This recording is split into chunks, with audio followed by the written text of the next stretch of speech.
Welcome to Journey from Jacob. From our first breath to our last heartbeat, we are all on a journey. Jacob was a biblical character whose journey is documented for our benefit. Like all of us, there were unforgettable moments along the way which required decisiveness. One of those decisions determined his destination. We will not only discuss Jacob's journey, but Israel's as well, right up to date. May this podcast inspire you to make choices along your way that will benefit others and guide you to the destination we all long for. Shalom and greetings, family. Mishpacha. My name is Paul. I'm the director of Comfort My People, and this is the continuing second season of Journey from Jacob. Last week we didn't meet, and I hope it was a blessed time, and I hope you were able to share the love of Yeshua and the meaning of both Passover and Resurrection Day and how closely they tie together. God's ingenious way of telling the story of the redemption. In those 2 days, both the Passover, which is the basis, the foundation of the Last Supper, which is the communion table in the Christian world, but also in the Jewish world, the freedom from slavery of 4 centuries. So there's much to say about that, and I'm just hoping that you will explore that, learn about that, and we could help teach that because we do Messianic Seders as a regular thing, my wife and I, and we've had the blessing in several different churches to do that, and it's a very meaningful occasion. So think about that maybe next year. But meanwhile, I want to invite you to consider sharing this. We have social media, we have the normal things, but also we have a bunch of videos, but our website is loaded with information that you could glean from comfortmypeople.com. And we're also going to be on a few other social aspects, hopefully in the near future. But the reason we're doing this is not to just get numbers and attention, but because we think that the message is really important because we're talking about God's eternal purpose, the one new man, and how Jew and Gentile were always meant to collaborate in this redemption story.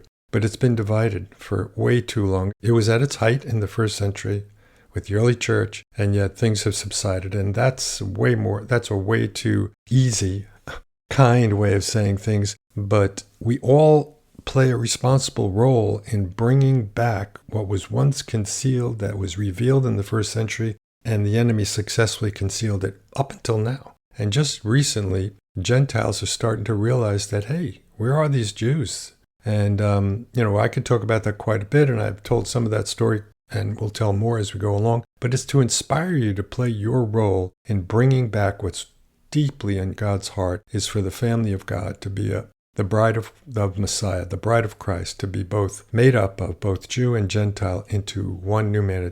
It's in God's sense of humor that he calls it the bride in one portion of the scripture and the other, the one new man. So this is why they can say within that same chapters in Ephesians 2 that there is no longer male nor female, because in the spiritual realm, that's the realities that we need to come into, that the one new man is the end of divisiveness, the end of racism, the end of hostility and enmity between people groups. So we're part of this. We can bring back God's intention for human intervention to stop this incredible anguish of soul and lives that is just dominating the news waves, but more so within the lands where the war is roaring, both in Israel and Iran, and now some of these Gulf states too. Nations have been drawn into it. But it's a spiritual war, and that's something that's very hard to understand for 99% of the world, but you can, and that's why we want to help you to understand these things, to prevent it and to move forward in the love of God, which means brotherly love. And ultimately, that's the message, bringing the blessing of Abraham, Isaac, and Jacob into the families of the earth, beginning in Israel, like Jesus said, from Jerusalem, Judea, Samaria, then into the uttermost parts of the world, which is wherever any of you who are listening live.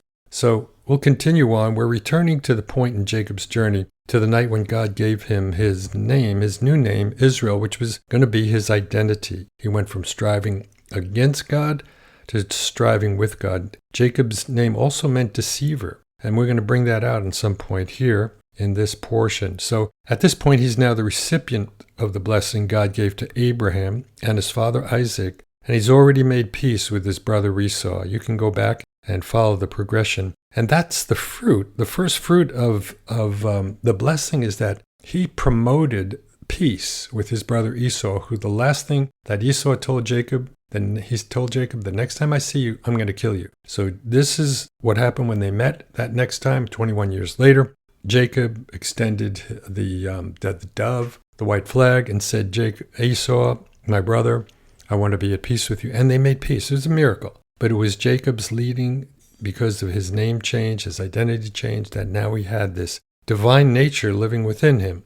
And so he'd been living outside of the borders that God had promised to Abraham, the land that God promised him, for about 21 years.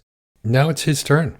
Isaac is still alive, but he's not active. And so now Jacob's traveling with his large family, huge family, and lots of sheep and goats and all kinds of animals, which include his 12 sons and daughters. So the sons will become the caretakers of the blessing and begin to inhabit the land that was allotted to them by God. So I want to make a note that the blessing, it's often confused. We'll be speaking about this from now until ever, but it's not strictly the land grant that God promised for the Jews for perpetuity. So these two aspects, though, the land and the people, would always be a people, they're critical components that give flesh to the story of the blessing. But they are part of the covenant, Abrahamic covenant we call it.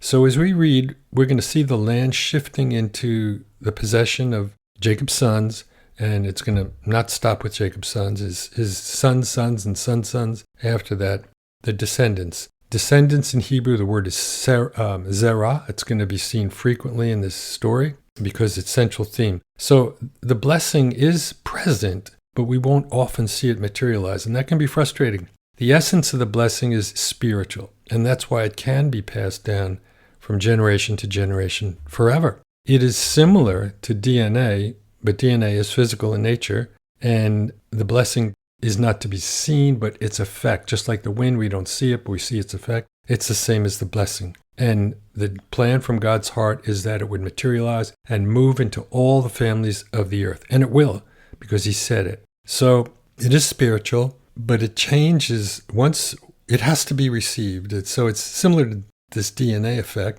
but when it is embraced and enacted, it changes the life of the recipient for the good of not just the individuals, but for the good of all. So the Bible is filled with progressive revelation. So they had to learn this. They didn't have a Bible, remember. It hadn't yet to be written. Moses is still not in town yet. Give him another 5 centuries or so. But this progressive revelation is what starts in the garden, and we're moving in this direction. I want to remind you that we talked about worldview. I won't go into detail now, but what I am to stress is the last segment of the worldview. I numbered it. I think it was 5 or 6 kind of descriptions of what an authentic worldview should look like.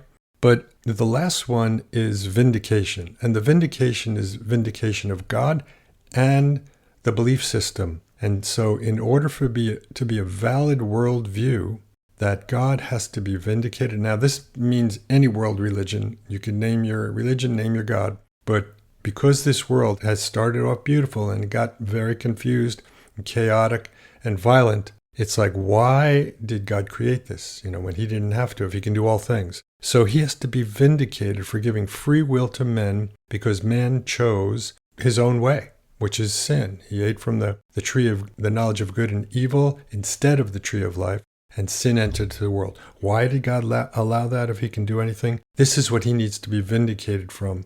And this belief system, which really means man believing him, that he's the one true God, the only God, the creator of all things. And those are part of the worldview, the only one that is authentic, genuine, and real, and plays out in real time throughout history, but it's not over yet. And this is where you and I come to the picture, because as followers of believers, we are part of this divine theme and plan to vindicate God for his decision to allow free will into the world and his system of belief to be real, tangible, useful, and beneficial. So Jesus is the main theme in God's redemption story. And it's not, speaking about the Old Testament, it's not solely about the Jews being in the Old Testament and the Gentiles in the New. The blessing is a spiritual gift that anoints the receiver to live like he couldn't without it.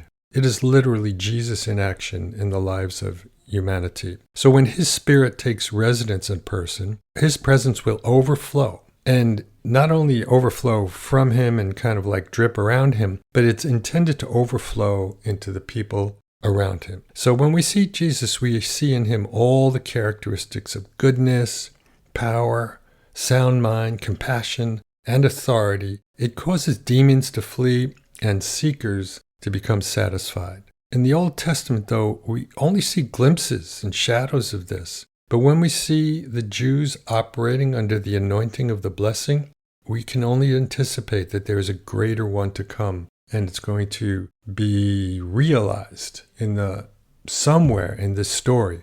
And we are fortunate enough to have the beginning and the end of this redemption story, which is the basis for a sound worldview. So in this story, we're reading it with an anticipation that things have got to get better because there's a lot of trouble, as we're going to start to see unfold more so. And we already saw some of that and briefly in some of the events of history prior to. But as we soon see that the blessing is like new wine. It cannot be poured into an old vessel, though, because it will burst, just like Jesus said. Jacob is now Israel in this episode, but we have yet to meet his sons. And Israel is like a baby believer. Israel and Jacob are intertwined because this story, the names are, because this story is still relatively new for him. He's like a crawling baby, spiritually speaking. He doesn't know what to do with this blessing. He's never been taught, and this is all new to them. This is just brand new information. So as we soon see that this blessing needs to be cultivated. You know, when we talk about new wine, it can't fit in old wineskin because it'll burst. So Jacob had to become Israel, which was his new identity, so that this new wine called the blessing would develop and nurture in him and begin to bear fruit. So let's keep this perspective in mind, because as we continue the journey, we need to remember the entire biblical message. It orbits around this blessing, even though it's not mentioned that often. And the further we go into the Bible, the fewer times we're going to see it mentioned, except we're going to see it pop up in places that just bring refreshing instantly, including in the New Testament. So I just want to make a note that Jacob and Israel often interchange. The names are throughout the Bible. And it gets confusing, but don't let it, because I think it's God's way of reminding us that, like us, as believers, we have this new nature, which is a new identity if we're born again. And the old man still has a way of popping up, but we're not to give him place. And this is what Jacob also had to learn. So this is the biblical message, and this is something that we really, I hope, and this won't be worth much if you, as mostly of you are Christian, that you're at the same time, simultaneously you're hearing this, but you're examining your own life. It's not just interesting, and it's not just about you, or it's not an observation. It's who we are in the story, and that's how our identities take on our fullest role. So the entire message orbits around this blessing. So that's what the examination has to be, that place. Am I a blessing as God intended? Am I a blessing to the families of the earth beyond my own, but including my own? So Jacob is moving into the world now, and Genesis 34 opens with Dinah, Jacob's daughter, and she's taking a walk in the land of Shechem. This is where they landed in Sukkot, but the region that they're in is Shechem, and the city is called Shechem, and it's in the land of Canaan. So Canaan is part of the land that God promised Abraham, and Jacob now is moved into that land mass, which is not the same place where Abraham was, but Jacob purchased a plot of land from the king. It says he purchased it. He didn't colonize it. He didn't usurp it. He paid for it. And this is subtle yet important, because modern Israel has been accused of stealing the land that they live in, and throughout history, more so now than ever. But the Bible teaches otherwise. It actually brings out when Abraham purchased land, Isaac would purchase these wells, and Jacob now is purchasing land as he moves around. So he gets the land and he calls it by name. This is something he likes to do. He calls it El Elohei Yisrael, which is where he built an altar again to the God of Israel, which is what that means. So Dinah, though, she's going out to meet her new neighbors, hopefully, that's her plan. But instead, the king's son spots her. He spotted her, and then he seized her, and he raped her. This is the first story in the new promised land. So Jacob and his sons were working out in the fields, and then Dinah comes walking through them, and they could tell something's desperately wrong with her. And they learn what happened, and they're filled with indignation. And that's righteous. But Jacob, it says, held his peace. That's another aspect of the fruit of his new nature, because it's a distinction between how he reacts, and his sons. So they rightfully be angry, no doubt, but they have yet to come into a personal relationship with God, because what they decide to do isn't going to be very pretty. So following on Dinah's heels is the king, like right behind her, and his son. They like chasing after her. So they want Jacob and his brothers to understand that the king's son, who's a prince, is madly in love with the woman that he just violated. But they show no remorse, but there's a great suggestion. Here you go, guys. What if Dinah's brothers can choose wives among our people, and then, we'll take your daughters in exchange? And to them, obviously, it sounded like a great idea, but the sons, it says now we're still in chapter 34 and heading into 35. The sons of Jacob answered Shechem and Hamor, his father, Shechem's the prince, deceitfully. Now that is the name and nature that Jacob held before he got saved.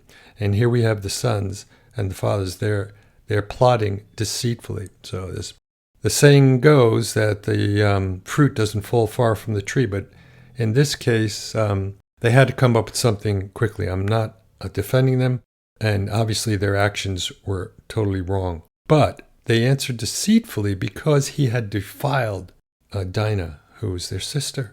And they said unto them, we cannot do this thing, to give our sister to one that is uncircumcised, and this is where the deceit comes in, for that was a reproach to us. But we will consent to this to you. If you will be as we are, every male of yours has to be circumcised. And then we will give our daughters to you, and we will take your daughters for us, and we will dwell with you, and we will become one people.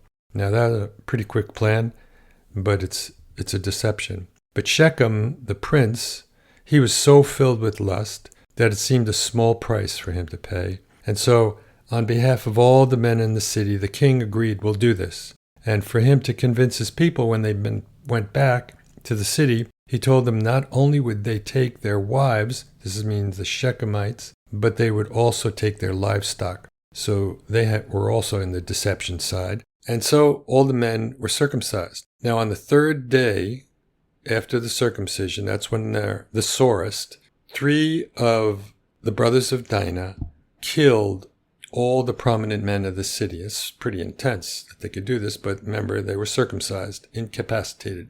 And they killed all the prominent men of the city, including the king and his son, and plundered the city for what they did to shame their sister. Now when Jacob got word of what they did, he freaked out. And he declared that all the men in the land of Canaan now are going to hear about this, and they're going to attack us and kill us. My entire family is going to be murdered. But the boys responded. They said, what did you expect us to do? And they treated our sister like a prostitute. Now you got to remember, there was no moral code then. There was no Mosaic law. But these guys knew that this was wrong. It was a violation of their sister, and it shouldn't be tolerated. So here it is. Jacob and his family has entered into the land of promise, and this is their first major event.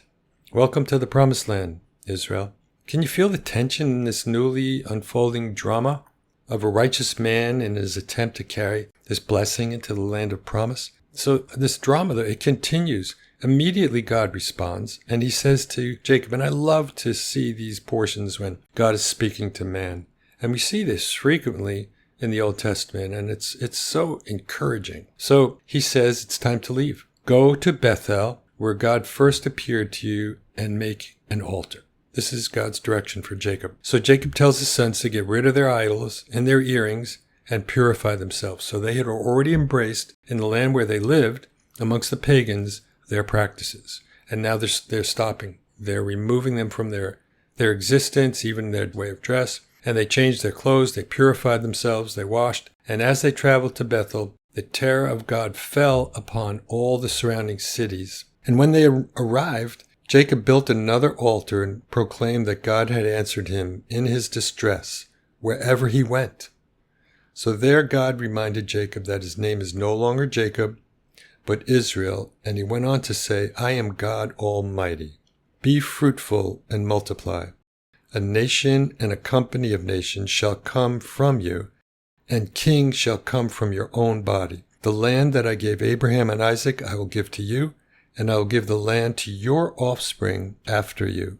Now here's an important principle. The land is part of the covenant that cannot be broken. However, the land is not the blessing. So I said this before, but I'm going to be saying this throughout because there is a lot of confusion surrounding this in the American church, the Western church entirely, that this blessing that is called the seed, it's going to come through the seed. Whenever I say descendant, it's translated the seed in most translations, English translations, and the Hebrew word is zerah. And we see that that seed does not come from Adam and Eve, but it comes from the lineage of Seth. It does come from Adam and Eve, but particularly through the lineage of their third son, Seth. And that is a very important part of the story. Now, when Christians speak about Israel and the seed, specifically from Galatians, they say that most say, pastors and New Testament teachers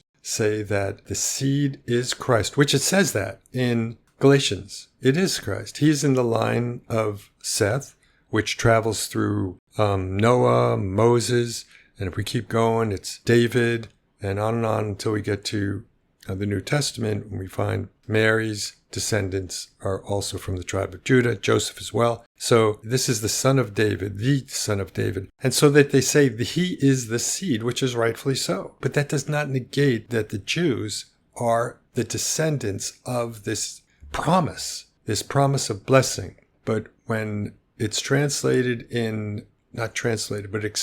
in Galatians, the term Israel of God is used, and what the teachers of most of them that I know of the New Testament will say, this is the church. The seed is singular, but seed is always singular. But they say that this is specifically about Jesus, which it is heightenedly about Jesus. So Jesus is the fulfillment, the total fulfillment of the blessing. This is the part what needs to be understood. It's not the land and the people that the Christians will be in perpetuity. In fact, the time of the Gentiles is fulfilled in a certain time. They forget that part. And they make it seem like the Jews are still in the story somewhere, but not when it comes to being the Israel of God. That is the true Israel. And that's a problem. And we'll talk more about that. But I have to point these things out as we go along. So this is what he says.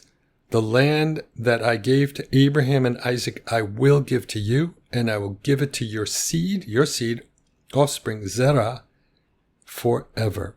Forever. Here's an important principle, that the land is part of the covenant that cannot be broken. However, the land is not the blessing. I said this, I want to say it again. It is the place where the redemption story begins and ends and is almost entirely played out in the land. If the land changes hands, the story will come to an abrupt end because it can't. It's God's promise. It has to be there. And this is what we're facing today. This war that had involved the 57 nations that surrounded Israel, but now there's a whole slew of them from the Gulf states that is like, what's going on here? I thought we were all one to destroy the land of Israel and the Jewish people. And now they're curious about why is Iran bombing us, these Gulf states. So this God is throwing confusion into the mix in a big, big way. Only God can be doing this. No one understands this, including me. So here's what I want to say, that the Jewish people are blessed to have the promised land, but they will fight to claim it and to keep it. From here on in this part of the story, it's going to be difficult for them. So this is a wonderful thing to be blessed with this land, but it is not without a struggle. And this is also indicative of the salvation of all of us. It's not without a struggle. And there's a few ceasefires for Israel that's been along the way, including right now, and timeouts when they went into captivity, a few shorter ones, 70 years in Babylon, and in Syria longer time, but 2,000 years wandering the earth until Israel became a nation again. But it's always been their land. The blessing, though, is all about grace. It's meant to be shared, but it first must be embraced fully before it can be distributed. That's the problem in Israel today, up their history. That's this history. So it is the vital message of the Bible, but it remains widely understood, which has led to much conflict. So I'm hoping that this is going to become more and more clear as we continue on this journey from Jacob. Shalom, shalom. We bless you for taking the time to consider this message. May it cause you to be fruitful and effective and lead others along the way with confidence and determination. Check out our website at comfortmypeople.com to become better informed and equipped to restore righteousness to the people of Israel, America, and beyond. Please consider sharing this and visit us on social media. Shalom and blessings.